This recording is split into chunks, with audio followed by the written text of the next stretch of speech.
Selamat pagi, selamat bertemu kembali dengan anak-anak ibu kelas 5. Hari ini kita akan lanjutkan pelajaran kita bab 5, hidup baru dalam Roh Kudus, bagian A, Roh Kudus menguatkan hidup para rasul. Nah, anak-anak ibu, sebelum kita memulai pelajaran kita, maka kita terlebih dahulu mengetahui apa yang menjadi tujuan pembelajaran kita. Yang pertama adalah siswa diharapkan mampu mensyukuri rahmat Roh Kudus yang menguatkan hidup para rasul. Dan yang kedua, siswa diharapkan juga mampu menjelaskan sikap para rasul sebelum dan sesudah menerima Roh Kudus seperti tertulis dalam Kisah Para Rasul bab 2 ayat 1 sampai dengan 15. Dan yang ketiga, siswa diharapkan mampu menjelaskan arti Roh Kudus secara umum. Nah, anak-anak ibu, minggu yang lalu ibu sudah memberikan materi berupa film singkat dari kisah inspiratif bagaimana seorang anak yang belum dipenuhi roh kasih, ya, sehingga dia tidak bisa menerima ayahnya. Tetapi setelah itu dia berubah. Nah, anak-anak ibu, marilah kita mulai pelajaran kita dengan terlebih dahulu berdoa. Dalam nama Bapa dan Putra dan Roh Kudus, amin.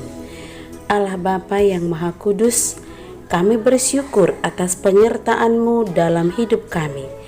Kami mau belajar tentang bagaimana para rasul-Mu dipenuhi oleh Roh Kudus, sehingga mereka bersedia menjadi saksi-Mu. Terangilah hati kami agar siap menjadi saksi-Mu di dunia ini. Amin. Dalam nama Bapa dan Putra dan Roh Kudus, amin. Anak-anak ibu, marilah kita bersiap untuk materi berikutnya. Baik anak-anak ibu, sebagai pengantar kita dalam pembelajaran kita hari ini, Roh Kudus adalah pribadi Tuhan dalam konsep Tritunggal Maha Kudus, yaitu Bapa, Putra, dan Roh Kudus. Roh Kudus merupakan roh Allah yang menolong, memimpin, dan menghibur. Pencurahan Roh Kudus terjadi pada hari Pentakosta, yakni 10 hari setelah kenaikan Yesus ke surga atau 50 hari sesudah kebangkitan Yesus dari alam kematian. Anak-anak ibu, peristiwa ini terjadi di kota Yerusalem. Maka arti Pentakosta adalah hari turunnya Roh Kudus atas para rasul. Nah, anak-anak ibu, Roh Kudus itu adalah roh Allah yang memberi daya kekuatan atau semangat dan keberanian bagi para rasul agar mereka berani bersaksi dan mewartakan kabar gembira kepada semua orang. Nah, tanda dari Roh Kudus itu adalah angin keras bertiup dan lidah-lidah api. Maka lambang dari Roh Kudus itu adalah lidah-lidah api, angin keras bertiup, dan satu lagi burung merpati ketika Yesus dibaptis di sungai Yordan. Nah, anak-anak ibu, mari kita mengenal tentang Roh Kudus. Ada 4 butir pengenalan Roh Kudus. Sebagai orang Kristen yang telah diselamatkan, apakah pengenalan Roh Kudus terbatas sebagai kekuatan saja? Apakah kita mengenalnya pribadi yang berkarya di dalam kita? Pengenalan Roh Kudus yang tepat mempengaruhi taraf pengalaman kita akan diri Allah. Mari kita mengenal Roh Kudus. Yang pertama adalah Roh Kudus adalah Allah Tritunggal.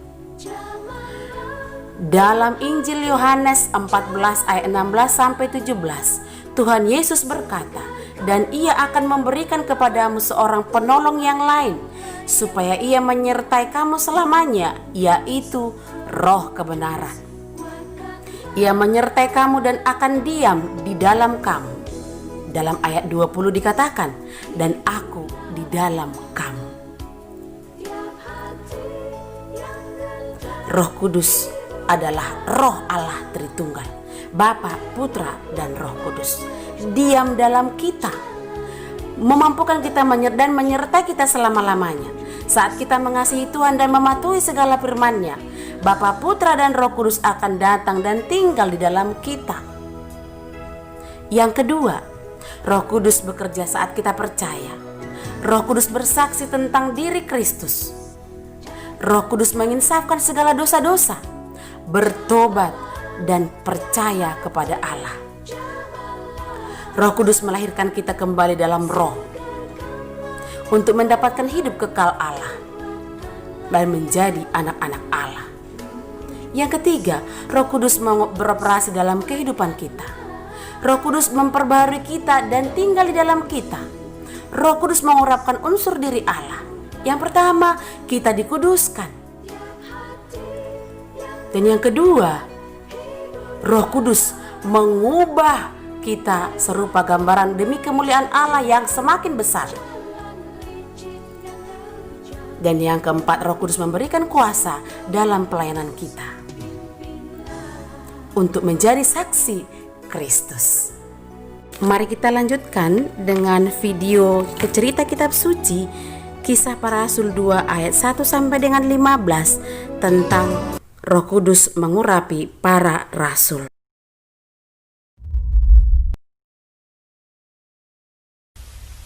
Ketika hari Pentakosta tiba, mereka semua berkumpul di satu tempat.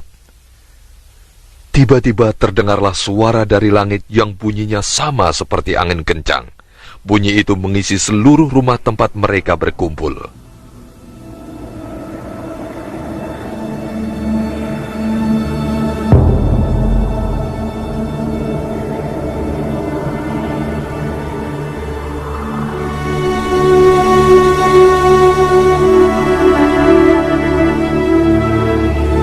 Kemudian tampaklah pada mereka seperti nyala api yang disebarkan kepada mereka dan berhenti di atas mereka masing-masing.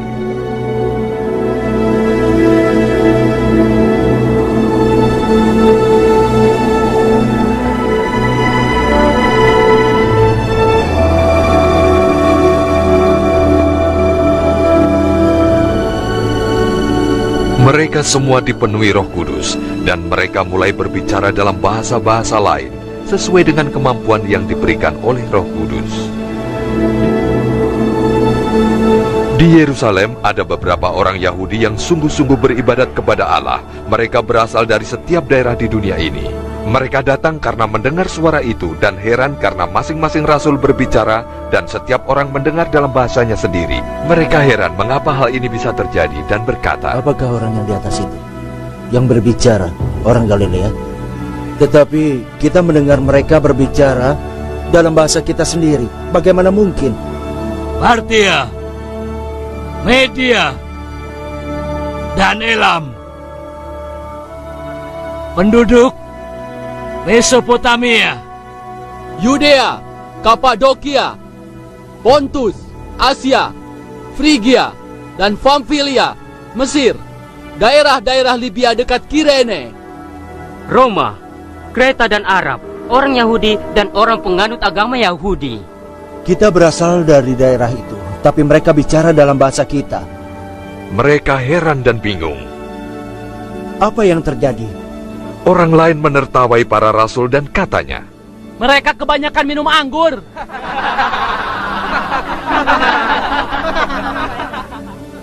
Kemudian Petrus berdiri bersama ke-11 rasul dan berkata, saudara-saudara, dan semua yang tinggal di Yerusalem, izinkanlah aku bercerita, dan dengarkanlah baik-baik.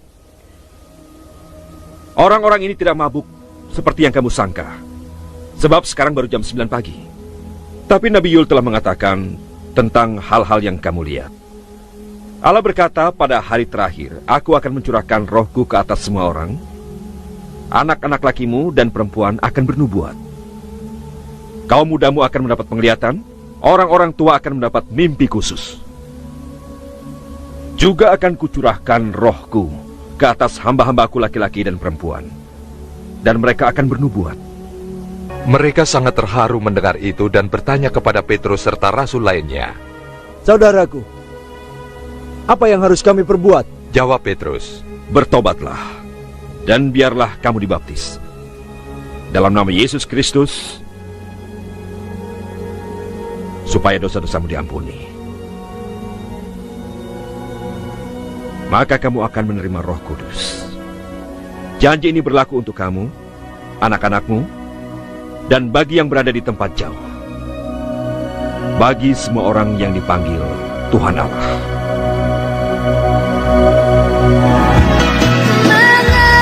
Mengalirlah kuasa Roh Kudus, mengalirlah di tempat ini, mengalirlah, oh Roh Kudus, di hidup.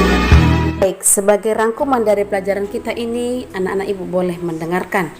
Ketika tiba hari Pentakosta, semua orang percaya berkumpul di satu tempat. Tiba-tiba terdengarlah bunyi seperti tiupan angin kencang yang memenuhi seluruh rumah di mana mereka duduk, dan tampaklah lidah-lidah seperti nyala api bertebaran di atas mereka masing-masing. Mereka mulai berkata-kata dalam bahasa-bahasa lain. Peristiwa turunnya Roh Kudus atas para rasul pada hari Pentakosta membawa babak baru bagi kehidupan umat beriman yang percaya akan Yesus Kristus yang telah bangkit. Dalam Kisah Para Rasul 2 ayat 47 dikatakan, pada saat itu jumlah mereka bertambah kira-kira 3.000 jiwa. Pengaruh Roh Kudus begitu besar bagi perkembangan dan cara hidup jemaat beriman. Bulan mereka ini lahirlah jemaat perdana yang memiliki ciri khas, yaitu yang pertama, mereka selalu berkumpul memecahkan roti dan berdoa. Ciri khas yang kedua, bertekun dalam pengajaran para rasul. Ciri khas yang ketiga, saling berbagi dan disukai semua orang. Roh Kudus mempersatukan. Berkat Roh Kudus, para rasul membentuk sebuah persekutuan yang kuat yang terdiri dari 12 rasul, dan mereka menjadi jemaat pertama. Jadi yang menjadi jemaat pertama adalah para rasul dan orang-orang yang dibaptis dan berkumpul bersama 12 rasul Yesus. Gereja selanjutnya adalah semua orang yang telah dipersatukan oleh Roh Kudus dan masuk dalam persekutuan gereja. Roh Kudus senantiasa menjiwai setiap anggota gereja, sehingga memiliki semangat untuk aktif, saling memperhatikan, saling berbagi, saling menguatkan sebagai orang beriman. Baiklah anak ibu, sebagai pertanyaan di Google Classroom yang akan kamu kerjakan ada 3. Silahkan kerjakan dan kirimkanlah itu di kolom tugas Google Classroom kita. Demikian pembelajaran kita. Minggu depan kita lanjutkan kembali. Salam sehat, sampai jumpa. Silahkan berdoa secara pribadi dan dengan doa kemuliaan.